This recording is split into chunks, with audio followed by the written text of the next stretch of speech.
8:10. Damos la bienvenida al doctor Salim Saidán. Él es un distinguido constitucionalista, profesor de la Universidad Católica del Ecuador.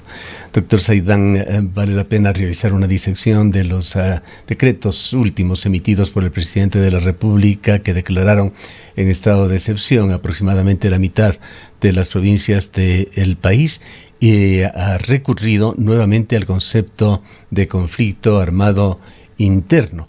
Cabe recordar que la Corte Constitucional ya analizó esa figura cuando Noboa lo declaró por primera vez en el 2024, delimitando que su uso debía responder a circunstancias fácticas verificables, diferenciadas del estado de excepción y siempre bajo control de constitucionalidad. Empecemos por este punto, el conflicto armado interno. ¿Qué alcances, qué consecuencias trae en el decreto 424 de Daniel Noboa? Buen día, estimado Gustavo. Siempre un placer estar en su programa y un saludo también muy cordial a toda la audiencia de Antena 1. Bueno, el decreto ejecutivo 424 tiene un contenido que llama mucho la atención, al menos a la comunidad jurídica, ¿no? Tiene considerandos, como usted sabe, que justifican la emisión del decreto y 4 artículos conforman este decreto, ¿sí? En ninguno de los 4 artículos está la declaratoria del estado de excepción. La primera cuestión que nos llama la atención a la comunidad jurídica. No es una declaratoria formal de estado de excepción. No está invocando una causal para declarar el estado de excepción y que proceda el control automático posterior de la Corte Constitucional. Lo que tenemos es simplemente una declaratoria de existencia del conflicto armado interno en el artículo 1. En el artículo 2, un anuncio de que el Estado va a recibir cooperación internacional para neutralizar las amenazas y enfrentar al crimen organizado. El artículo 3, que habla de las acciones que se van a adoptar y que van a tener como fin la neutralización de todas esas estructuras. Y artículo 4, que las Fuerzas Armadas, la policía y los estados cooperantes coordinarán en todos los niveles la ejecución de todas las acciones. Eso es lo que tiene usted en el decreto. Llama muchísimo la atención que cuestiones de lo más obvias conformen el articulado. No hace falta, ya lo dijo inclusive la Corte Constitucional en dictámenes previos, que no hace falta una declaratoria formal de que estamos en un conflicto armado interno. Y además hay que tomar en cuenta lo siguiente, Gustavo. No se puede declarar el estado de excepción a la ligera. Hay que cumplir los elementos configurantes de un conflicto armado interno según el derecho internacional humanitario. Si usted ingresa a la página web del CICR, del Comité Internacional de la Cruz Roja, va a ver varios artículos que le explican cuáles son los elementos que deben cumplirse para que los estados puedan decir que están en un conflicto armado interno. Lastimosamente en este caso no se cumple ninguno. O bueno, o eh, tal vez uno de los elementos que configuran un conflicto armado interno. Entonces, eso es lo que primero nos llama la atención, estimado Gustavo. ¿Hay alguna complementariedad que quizá justifique la omisión que usted ha señalado, que no se hace mención en el estado de excepción por el decreto previo que se emitió en esta misma semana declarando estado de excepción, además con grave conmoción interna en un decreto previo? El único argumento o la única estrategia que podría estar detrás es eludir el control de constitucionalidad por parte de la Corte, ¿sí? Porque el control sería distinto. El control podría ser posterior, pero si es que se presenta por parte de algún ciudadano una demanda de inconstitucionalidad, ¿sí?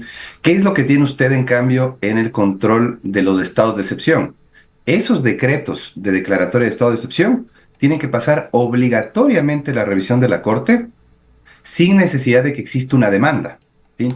Es un control automático, un control posterior, un control obligatorio, el que se tiene que realizar al margen de si envía o no el presidente el decreto. La Corte puede realizar ese control. Pero claro, ¿qué es lo que ha hecho hábilmente, entre comillas, el secretario jurídico de la presidencia y el presidente de la República? Emiten este decreto ejecutivo sin declarar formalmente el estado de excepción. En ninguno de los 4 artículos está la declaratoria formal para que, bueno, si quiere alguien impugnarlo, se lo haga presentando una demanda de inconstitucionalidad, lo cual toma mucho más tiempo. No es tan breve como el control automático y obligatorio que realiza la Corte cuando hay un estado de excepción de por medio. Entonces, me parece que es estrategia jurídica y política, mala estrategia, por cierto, pero me parece que esa es la única explicación que yo le encuentro a que se haya omitido la declaratoria formal. Ahora, este estado de excepción que se impuso esta semana en 10 provincias de Ecuador, en su criterio, ¿responde a hechos nuevos y concretos o es una prolongación de esa política de seguridad permanente? A ver, el presidente de la República, ¿qué es lo que hace? Primero, recuerda las obligaciones que tiene como presidente de la República, que él es la máxima autoridad de las Fuerzas Armadas, de la Policía Nacional, luego de la justificación jurídica, digamos, de citar artículos de la Constitución, citar artículos de la Convención sobre Derechos y Deberes de los Estados, es la famosa Convención de Montevideo de 1933, y luego de citar algunos instrumentos internacionales, entre los cuales está justamente la Carta de las Naciones Unidas, la Carta de la OEA, por ejemplo, cita también un artículo de los convenios de Ginebra, ¿no?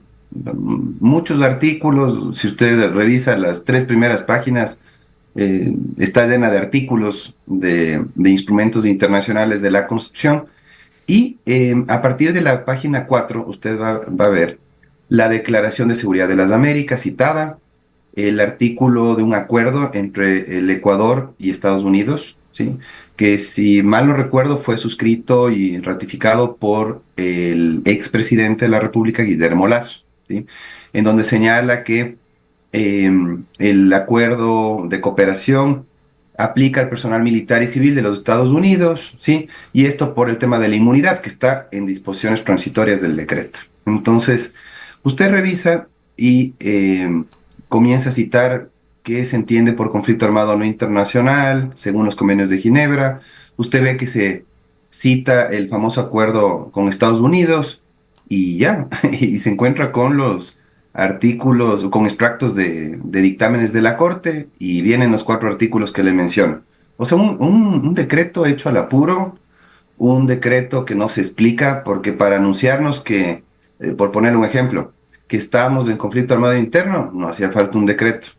En segundo lugar, para decir que el Ecuador va a recibir cooperación, ¿para qué el anuncio si ya tenemos suscritos de instrumentos internacionales, especialmente con Estados Unidos? El otro artículo, las acciones adoptadas por el Estado tienen como finalidad neutralizar a los grupos organizados. Novedad. O sea, ¿cuál es la necesidad de estar anunciando que el gobierno quiere neutralizar a los grupos de crimen organizado? O sea, absolutamente inútil el decreto, pero claro, veo yo que hay ahí una estrategia política detrás. Y mi colega René Betancourt, en una columna muy bien lograda, que es lo que señala. Yo creo que ahí está la explicación a este tema, ¿no? Estamos entrando a una coyuntura electoral y creo yo que el gobierno necesita apoyo popular. Entonces, lo que dice René Betancourt es muy interesante. Mi colega constitucionalista dice, frente a una fractura visible de prevención, inteligencia, seguridad, ¿sí? Y ante la incapacidad estatal de detectar, anticipar y controlar su movilidad en espacios estratégicos, ¿qué es lo que hacen? Básicamente utilizan un lenguaje jurídico de emergencia para que se vea una respuesta inmediata del gobierno ante episodios como el que sucedió en el aeropuerto de Guayaquil, donde dos adolescentes asesinan a uno de los líderes de uno de los grupos de crimen organizado, ¿no? A plena luz del día, saliendo de un vuelo internacional, me parece, fue interceptado y asesinado. Entonces, claro, uno no se logra explicar cómo no pueden detectar con inteligencia ese tipo de llamadas, de órdenes que se da por parte de los líderes de los grupos organizados para intervenir inmediatamente, desplazarse al aeropuerto y ejecutar algún operativo, ¿no? Entonces, frente a esa fractura visible de prevención, yo comparto totalmente con René lo que está lo que está evidenciándose es una incapacidad total para detectar tempranamente las acciones del crimen organizado y neutralizarlas con eficacia, pues no con anuncios, con discursos o con decretos, sino con Sí. eficacia, con acciones eficaces, operativos, oportunos, que es lo que espera la ciudadanía, ¿no? El analista político Decio Machado acaba de expresar en una entrevista que lo que se ha dado en esta semana es pura propaganda. Así lo definió. Él, de hecho, no es un constitucionalista, pero es un analista con una visión muy amplia en lo político, social y los efectos que estas medidas traen sobre el país. En todo caso, estas alusiones que hace el decreto que usted ha señalado, de alguna manera sustentan lo decidido por el presidente del estado de excepción en las 10 provincias del país. Y quisiera preguntarle también sobre esa alusión, que no sé si es correcto llamarle una motivación del primer decreto del estado de excepción, que señala que hay una situación de grave conmoción interna en el país. Este concepto ha sido suficientemente demostrado para justificar restricciones adicionales de derechos. No, no se justifica ni la suspensión ni la restricción de derechos. Hay que tomar en cuenta algo, ¿no? Para declarar el estado de excepción no necesariamente hay que afectar derechos de los ciudadanos. Se puede declarar el estado de excepción, el presidente puede anunciar las atribuciones excepcionales que va a asumir sin necesidad de afectar los derechos de los ciudadanos, que es lo que venía sucediendo lastimosamente. También el cambio de estrategia es visible, ¿no? Eh, Observando que la Corte Constitucional siempre le hace llamados de atención de que adopte medidas estructurales y que deje de estar declarando estados de excepción recurrentes por conflicto armado interno. ¿Qué hicieron en los últimos decretos? Cambiaron la causal, como usted muy bien señala, que ya no sea el conflicto armado interno, sino la grave conmoción interna, que ha sido la causal más estropeada, manoseada por parte del expresidente Correa, expresidente Lazo, expresidente Moreno y ahora el presidente Noboa. Entonces tienen ustedes una causal grave conmoción interna que tampoco está justificada. Es más fácil, eso sí, justificar esa causal que el conflicto armado interno y por eso va por ese atajo el presidente. Pero me daba más la atención en este decreto 424 que si usted revisa, vuelve a usar el conflicto armado interno para hablar de seguridad ciudadana, orden público, paz social, bajo esta supuesta lógica de neutralización, ¿sí?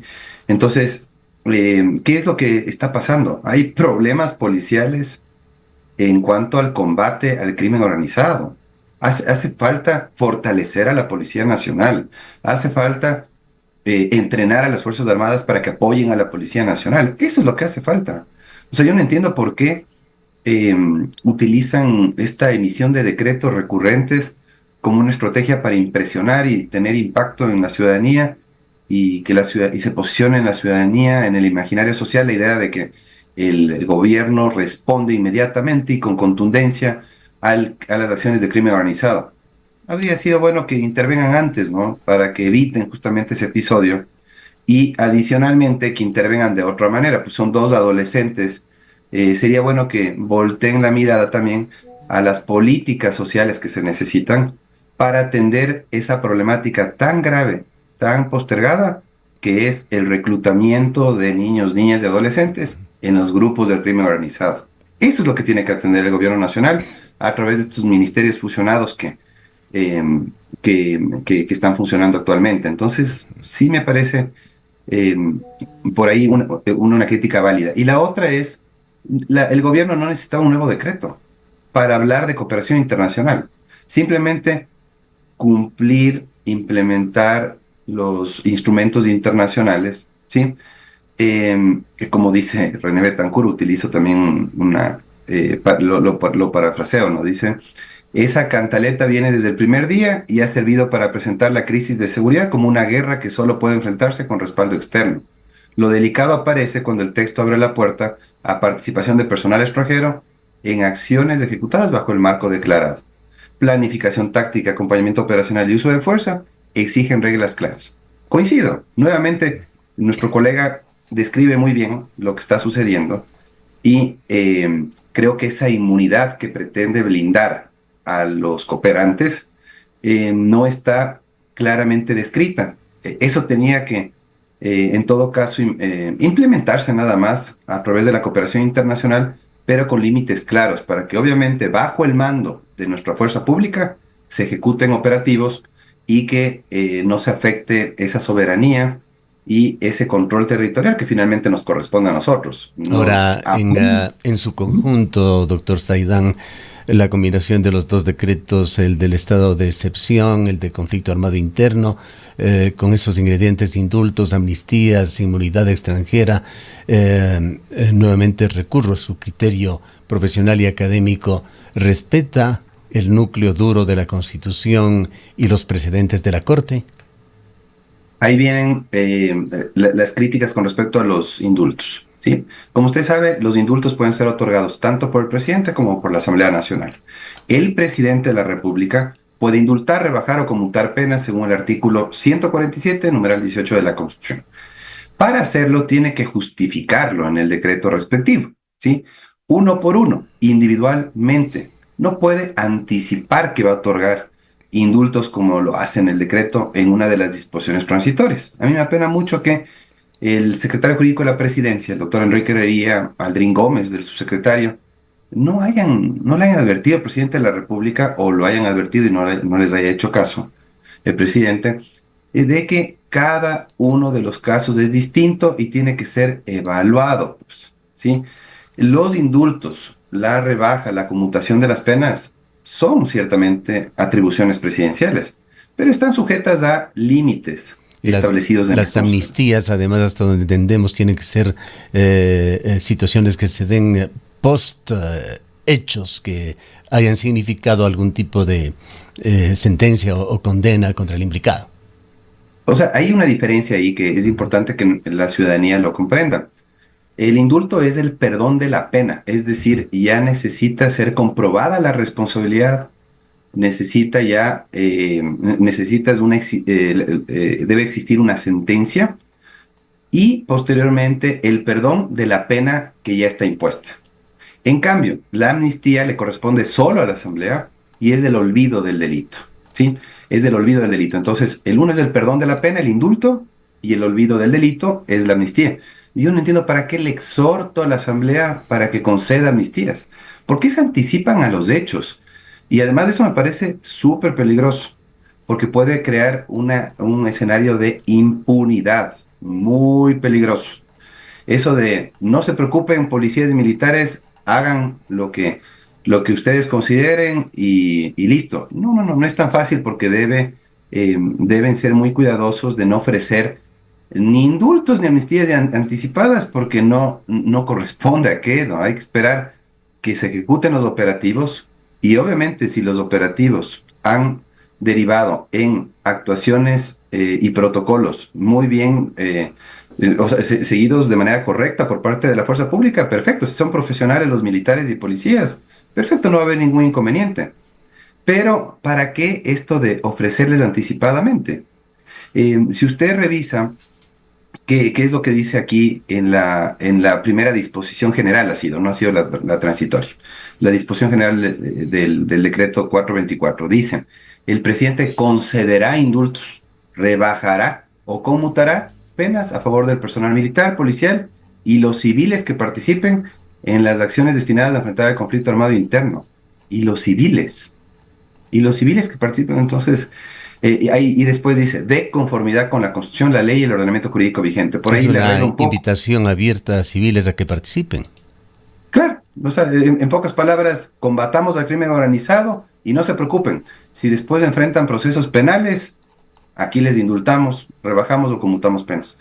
Qué irresponsabilidad, porque yo entendería que el apoyo que hay que dar es a los buenos elementos de la fuerza pública, pues, no a todos. Si hay por ahí un mal elemento que se excede, recordemos solamente como un ejemplo lo que pasó con esos malos elementos de las Fuerzas Armadas en el caso de los 4 de las Malvinas. Un claro exceso en la ejecución de un operativo hizo que tengan que responder esos malos elementos y se desprestigie justamente lamentablemente la imagen de las Fuerzas Armadas, que es una institución muy respetable, que recibió ese impacto, digamos, ese impacto en su imagen institucional por el mal uso de la fuerza, el exceso en el uso de la fuerza por parte de malos elementos. Entonces, a los malos elementos no hay que blindarlos y protegerlos, ¿sí? La protección que se tiene que dar es a quienes cumplan con su trabajo, ejecuten adecuadamente los operativos y no pues a los malos elementos que de manera anticipada se les está ofreciendo protección. Absolutamente irresponsable y fuera de lugar esa disposición general primera. ¿Cómo se concilia, por otra parte, la inmunidad para personal extranjero con los estándares del derecho internacional, el principio de igualdad ante la ley en que queda la responsabilidad de ciudadanos extranjeros? Conversábamos con algún otro analista el día de ayer y él recordaba un hecho que fue público y notorio. Un integrante de la Marina norteamericana en Manta que cometió un crimen común, un crimen pasional, para ser más claro, simplemente se refugió en la base de Manta y desapareció. Claro, es que ahí está el riesgo, ¿no? Que se proteja a los malos elementos de las fuerzas extranjeras, porque muy bien, si Estados Unidos nos puede brindar todo su contingente, su tecnología, muy bien. Yo creo que el apoyo a Estados Unidos es fundamental, yo no discuto, pero la misma lógica, ¿no? A los malos elementos que habrá, seguramente, no hay que protegerlos, pues. Entonces, la inmunidad que se ofrece está anunciada de conformidad con los acuerdos internacionales. ¿Para qué un nuevo decreto? Si está en los términos de esos acuerdos internacionales claramente descrito hasta dónde puede llegar la inmunidad, ¿sí? Si una operación con participación extranjera, ¿sí? Deriva en excesos, deriva en abusos, ¿sí?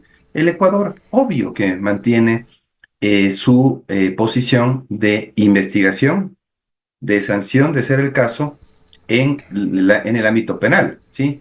Entonces, la inmunidad protege lo que se ejecuta legítimamente, correctamente, con respeto a los derechos, ¿sí? Entonces, no se puede legitimar una zona de sombra, como dicen los expertos, para cubrir responsabilidades que obviamente se pueden generar por excesos que no estén amparados, ni por el derecho interno, ni por el derecho internacional. Entonces, ¿para qué un nuevo artículo de un decreto si ya tenemos los términos de los acuerdos que firmó Lazo durante su gobierno? Entonces, yo sí creo que se está utilizando este decreto solamente para venderle la idea de que el gobierno responde con contundencia al crimen organizado y tiene las mejores capacidades para enfrentar al crimen organizado. Y eso de cara al proceso electoral de fin de año. Simplemente es una estrategia electoral para vender la idea de que se está respondiendo con contundencia y con eficacia.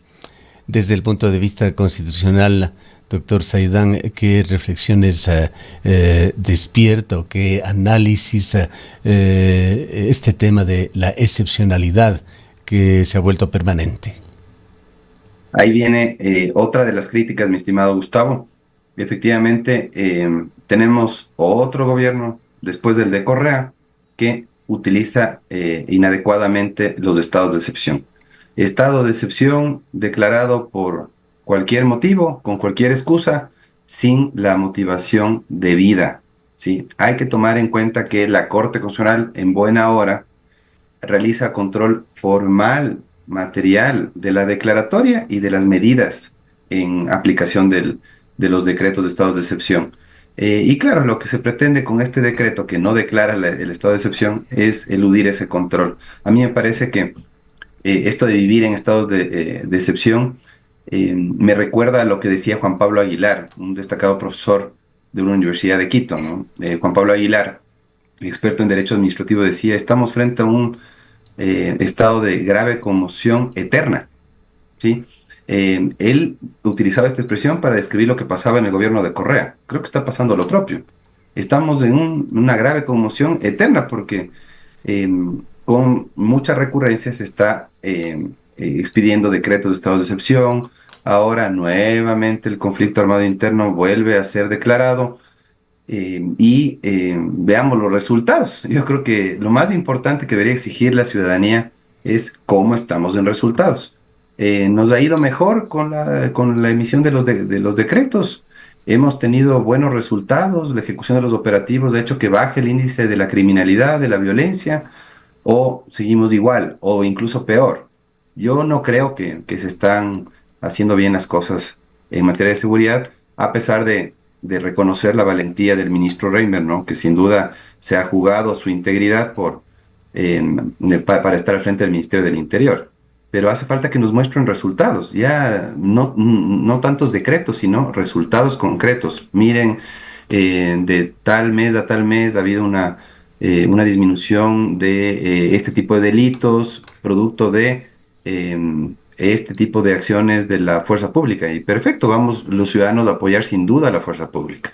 Hay que apoyar a la fuerza pública, pero mientras actúe en el marco de la Constitución y de la ley, cuando desborde, se exceda, no tenemos por qué apoyar a los ciudadanos, tenemos más bien que cuestionar y cuestionar libremente, en ejercicio de nuestra libertad de expresión. Yo sí veo con mucha preocupación lo que está pasando en el país porque veo que mucho anuncio, mucho decreto, mucha rueda de prensa, mucha cadena nacional y pobres resultados. Quisiera finalmente enfocar en el trabajo de la Corte Constitucional, doctor Saidán, instancia a la que llegan casos muy complejos en el país. La Corte Constitucional no ha dado razones para hablar de ella en los últimos tiempos. Me imagino que estarán analizando las decenas de demandas que se han puesto por los proyectos económico urgente. En su criterio, ¿es parte de una estrategia? ¿Está bajando su perfil la Corte, o estrategia o consecuencia de lo que está pasando en el Ecuador? ¿Y qué ingrediente ponen estos decretos económico urgentes impugnados ante la Corte en este otro tema muy importante, el de la seguridad jurídica en el Ecuador? A ver, la Corte Constitucional es un organismo fundamental de defensa de la Constitución, de defensa de nuestros derechos, defensa de los derechos de la ciudadanía. Y la Corte Constitucional lo que ha hecho es sobrevivir, sobrevivir ante tanto ataque político, ante tanta campaña de desprestigio, ante esta estrategia articulada entre el poder y medios y ciertos medios, ciertos colegas suyos, que lo que han hecho, mi estimado Gustavo, es posicionar la idea de que la Corte está del lado de los delincuentes. La Corte Constitucional está del lado de los grupos armados. La Corte Constitucional protege derechos de los delincuentes. Y no es así. La Corte Constitucional ha tenido un papel destacado, ha cometido errores sin duda, pero yo sí creo que lo que ha venido sucediendo desde la presidencia del doctor Hernán Salgado, luego con el doctor Ali Lozada y lo que pasa ahora con el doctor Joel Escudero, es digno de reconocimiento. Han cumplido con su trabajo, no han existido escándalos de corrupción, han obrado éticamente y técnicamente. ¿Son actores políticos? Ese es un debate que está abierto en la academia. Yo considero que no son actores políticos, que son actores jurídicos que toman decisiones con impacto político, que es otra cosa. Pero eso de lanzar dardos a la Corte Constitucional no me sorprendería que ahora otra vez se redite esa campaña de desprestigio. Simplemente debilita una institución de las pocas respetables que existen en el país. Hemos tenido a un montón de instituciones de control y de justicia que se han sometido al poder de turno actualmente, anteriormente, y la Corte Constitucional ha resistido a a todo ese ataque político. Así que yo creo que debemos respaldar a los jueces de la Corte Constitucional, no a título personal, sino como institución. Tenemos que reconocer que es una institución que es clave en una democracia, en un Estado constitucional de derechos y justicia, y ojalá que la ciudadanía comprenda el papel clave que tiene de frenar el abuso y desviación del poder. Ese es el deber que tiene que cumplir la Corte Constitucional y hasta ahora creo que lo ha hecho bastante bien, con ciertos errores, insisto, pero en términos generales creo que el balance es más positivo y me parece absolutamente injusto cuando algún político del entorno cercano al presidente comienza a atacar a los jueces de la Corte, o todo lo que han tenido que pasar, lamentablemente, con pancartas, plantones, declaraciones que deslegitiman su trabajo cuando ellos están cumpliendo con su deber. ¿En qué medida puede ser esto un silencio estratégico, doctor Saidán? ¿O puede también ser un signo, un síntoma de debilitamiento institucional o de sobrecarga por todas las demandas presentadas? Es eso. Yo creo que lo último, mi estimado Gustavo, están sobrecargados. Imagínense la cantidad de asuntos que ha tenido que atender la Corte los últimos años por las agendas políticas, postergadas las demandas ciudadanas por la agenda política de turno. Y eso ya ha sucedido en varios periodos, lastimosamente, ¿sí? Yo recuerdo que en la época de Correa también la Corte Constitucional iba al ritmo del presidente. Y yo sí creo que está pasando algo similar en el sentido de que la Corte Constitucional está descuidando el despacho de las demandas ciudadanas por atender estos asuntos políticos, estos decretos de urgencia económica, estos decretos ejecutivos de estados de excepción, que le hacen perder tiempo a la Corte para despachar las causas de los ciudadanos. Temas de adultos mayores, temas de mujeres, niños, niñas y adolescentes, postergados por la agenda política de turno. Entonces es muy lamentable eso y creo yo que dentro de todo ha habido estrategia en la Corte y por eso han logrado sobrevivir. Miren estas penosas acciones que se han ejecutado en una institución de control con respecto a el patrimonio de los jueces, ¿no? O coincidencia, la Corte comienza a incomodar al poder y comienzan los controles al patrimonio, ¿no? Entonces sí, es muy lamentable que se utilicen instituciones para perseguir a quienes resultan incómodos a los actores políticos. Bien, le agradecemos mucho por haber estado con nosotros, doctor Saidán. Gracias, estimado Gustavo, siempre un gusto. Declaraciones del doctor Salim Saidán, constitucionalista, académico, experto en Derecho Constitucional. Son las 8 horas.